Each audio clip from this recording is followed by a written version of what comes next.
Depois de termos percorrido o Evangelho de Mateus, nos seus principais episódios e referências, encerramos a nossa série de estudos sobre Mateus, encerramos, portanto, essa nossa revista desse trimestre, com a última parte que o Evangelho de Mateus narra, que é justamente esse desfecho do ministério de Cristo, com seu julgamento, sua morte, sua ressurreição. Nesse ponto, Mateus, Marcos e Lucas são muito semelhantes. E aí, o quarto evangelho, que é o evangelho de João, também. Todos eles, de alguma forma e, de certa forma, com descrições um pouco distintas, se referem a esse desfecho, a essa finalização do ministério de Cristo, de maneira muito dramática, não é? De maneira muito explicitamente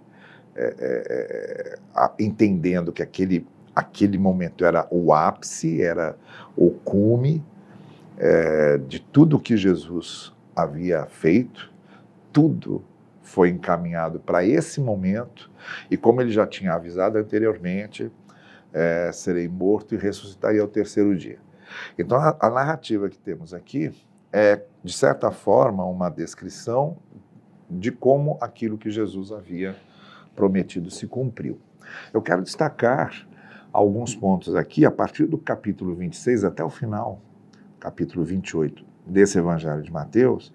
Nós temos aqui Jesus sendo ungido em Betânia, a ceia do Senhor, a comemoração da Páscoa, Pedro negando Jesus, negando que o conhecia, depois Jesus no Getsemane em oração com seus discípulos, então Jesus é preso, é levado ao Sinédrio, é levado diante de Pilatos, finalmente é condenado, é torturado pelos soldados romanos, é levado ao Gólgota, é crucificado, sepultado e na manhã do domingo ressuscitado. Todos esses episódios se deram aí entre a quarta-feira e o domingo.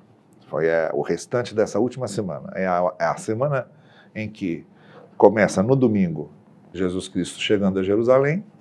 Na segunda, na terça e na quarta há esses discursos que Jesus faz, a questão das parábolas que ele conta e dessas referências escatológicas que ele fez. E aí ele celebra a ceia a Páscoa com os seus discípulos e levado a julgamento na quinta-feira, toda a madrugada da quinta-feira sendo julgado e condenado para ser crucificado na sexta de manhã, fica na cruz de 9 até 3 da tarde, de 9 da manhã até 3 da tarde, no final da tarde de sexta, então, antes das 6 horas do início do sábado, ele é sepultado. Sábado é o silêncio total, não é? Os discípulos com muito receio, muito medo, escondidos e todo mundo meio perplexo com tudo que havia acontecido. No domingo de manhã, nas primeiras horas do dia, do primeiro dia da semana, depois do sábado, que é o último dia da semana judaica, as mulheres vão ungir o corpo de Jesus e aí ele não está mais lá. Então, esses episódios vão acontecer entre uma unção e outra. Entre a unção que a mulher de Betânia faz, nesse caminho para Jerusalém, ali perto de Jerusalém, a vila de Betânia era uma vila em que Jesus tinha lá alguns conhecidos, como, por exemplo, a família de Lázaro, né?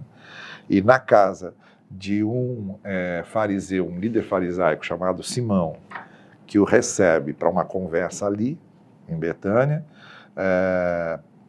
uma mulher entra. A mulher aqui, ela é anônima, alguns depois vão tentar aproximá-la de Maria, irmã de Marta, outros vão tentar aproximá-la de Maria Madalena, mas no Evangelho de Mateus não há essa preocupação de identificá-la, ela é anônima, mas é interessante que ela unge Jesus aqui para anunciar a sua morte, é isso que Jesus Cristo faz, ele diz assim: por que vocês estão surpresos dessa mulher ter derramado perfume sobre minha cabeça? Ela praticou uma boa ação para comigo. Quando derramou esse perfume sobre meu corpo, ela o fez a fim de me preparar para o sepultamento. Então Jesus entende que aquele gesto daquela mulher ali era um anúncio direto ao que aconteceria com ele depois.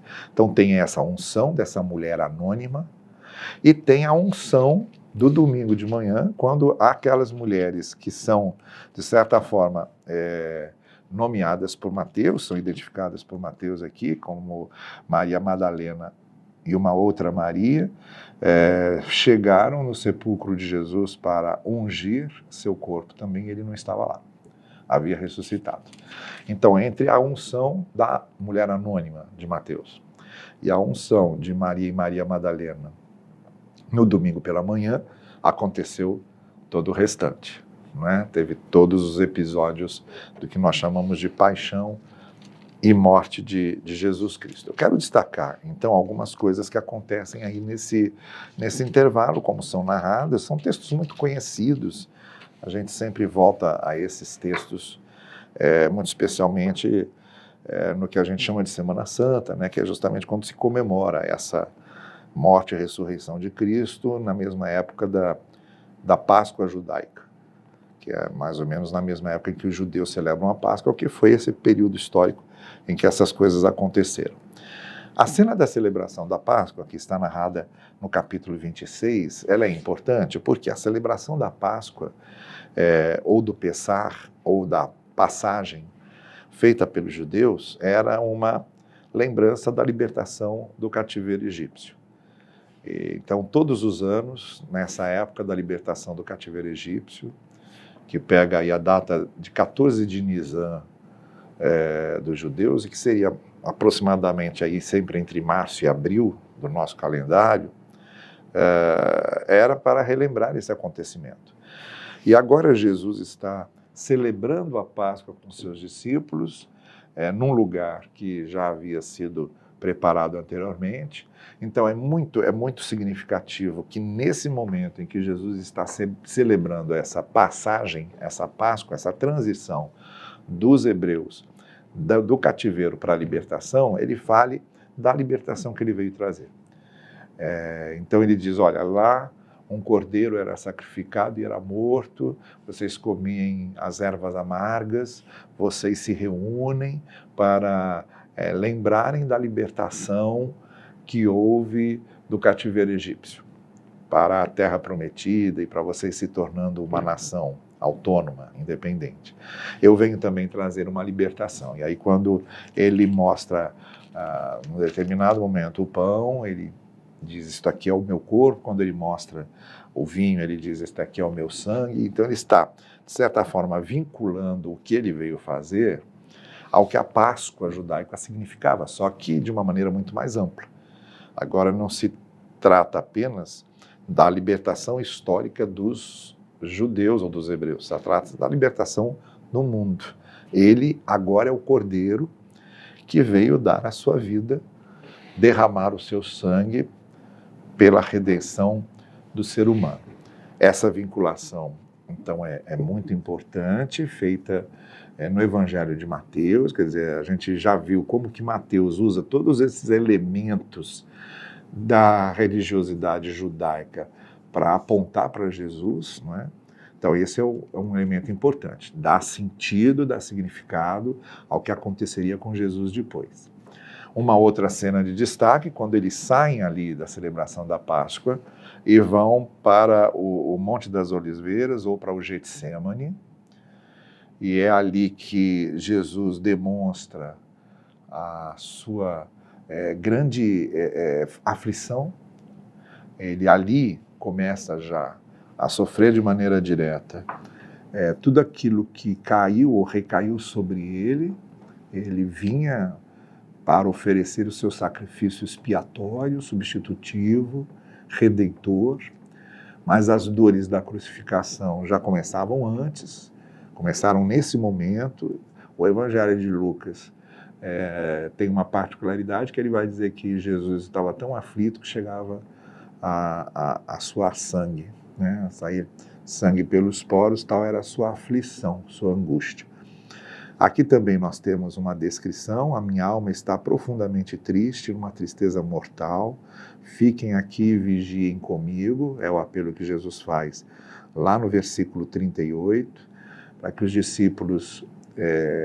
Mas como os discípulos não estavam sabendo o que ia acontecer, não tinham ainda percebido que aquele momento era um momento crucial de tudo que Jesus havia feito e falado, como estavam muito cansados, acabaram dormindo, e tem aquele episódio de Jesus, então, orando, né, dizendo: Pai, se for possível, afasta de mim este cálice, mas não se faça a minha vontade, mas a tua. Quer dizer, como ser humano ali, Jesus, é claro, não queria passar por aquele sofrimento, ele já estava antevendo e antecipando essa grande aflição. Então, como ser humano, ele não queria, mas ele submete a sua vontade à vontade do Pai.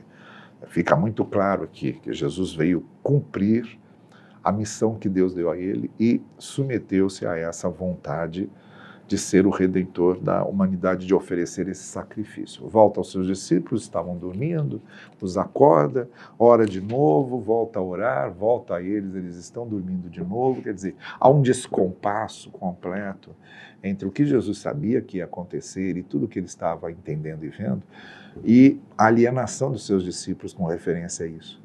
Eles não faziam ideia da importância e do significado de tudo aquilo que estava acontecendo naquela hora, não é? Bem, depois da prisão de Jesus, e o Evangelho de Mateus já vai fazer referência ao fato de que Judas já havia preparado, né, toda a traição para entregar Jesus às autoridades tanto judaicas, religiosas judaicas, quanto aos romanos. Então Jesus, ele é levado primeiramente ao Sinédrio. Embora houvesse essa ocupação romana, Roma deixava as religiões que já estavam no lugar com as suas estruturas. O Sinédrio era um tipo de um tribunal judaico formado pelos sacerdotes, pelos mestres da lei, que identificava hereges, pessoas que se desviavam dos ensinos da lei, que não cumpriam a lei, ameaças ao sistema judaico, ameaças aos líderes judaicos. Então era um tribunal para se julgar esse tipo de coisa.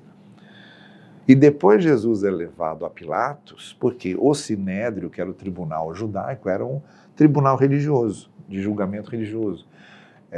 Eles não podiam condenar uma pessoa à morte. Só Roma tinha essa autoridade de condenar à morte. Por isso, lá no Sinédrio, ele é acusado de herege,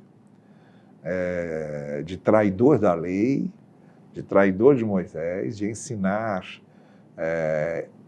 aquilo que os líderes sacerdotes e líderes judaicos não aceitavam como o certo a ser ensinado. Então ele é condenado ali. Mas eles querem que ele pague com a vida. Há já um acerto anterior feito entre essas autoridades judaicas de que Jesus precisava morrer. Então, dali, eles o levam a Pilatos, só que a acusação precisava ser outra. Foi uma coisa que Pilatos, e isso é muito bem narrado a partir do capítulo 27, a partir do verso 11, diante de Pilatos, a acusação precisava mudar, Pilatos não estava entendendo, isso é um problema de vocês, se ele é um herege, se ele não cumpre os princípios aí da religião de vocês que resolvam. Então a acusação precisava mudar. Ele é apresentado a Pilatos como um risco para Roma, como um traidor a Roma, como um rebelde, como alguém que queria ser rei dos judeus no lugar de César. E aí se tornava uma acusação muito séria, porque uma das coisas que Roma não admitia era qualquer questionamento da autoridade de César. Então, no Sinédrio, ele é condenado por ser um herege. No tribunal de Pilatos, no tribunal romano, ele é condenado por ser um subversivo.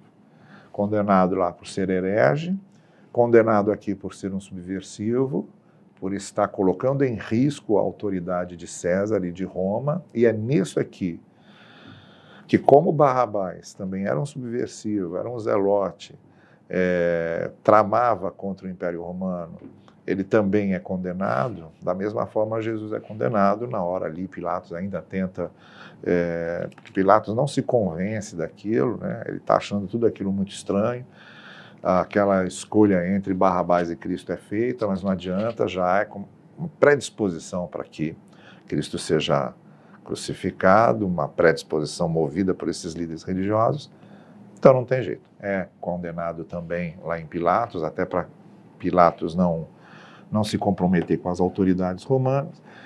E aí vem a narrativa da crucificação, em que a morte de Jesus acontece, o seu sepultamento e, enfim, a narrativa da ressurreição a partir do capítulo 28. Tudo isso narrado, contado, no desfecho do Evangelho de Mateus, é dada então uma missão aos discípulos. O Evangelho de Mateus termina com uma missão dada pelo próprio Jesus ressuscitado aos seus discípulos, que é um texto já bastante conhecido também por nós todos, né? No versículo 19 do capítulo 28, vão e façam discípulos de todas as nações, batizando em nome do Pai, do Filho e do Espírito Santo, ensinando-os a obedecer a tudo o que eu lhes ordenei, e eu estarei sempre com vocês até o fim dos tempos. Vocês percebam que o Evangelho de Mateus começa prometendo que Deus está conosco, né? O nome de Jesus ali seria Emanuel, que quer dizer Deus conosco. Ele é o Emanuel, o Deus conosco. E o Evangelho termina garantindo que Ele está conosco todos os dias até o fim dos tempos. Termina nos deixando bem esclarecidos de que tudo que Jesus fez se transforma na nossa missão, mas não estamos sozinhos no cumprimento dessa missão. Ele está conosco.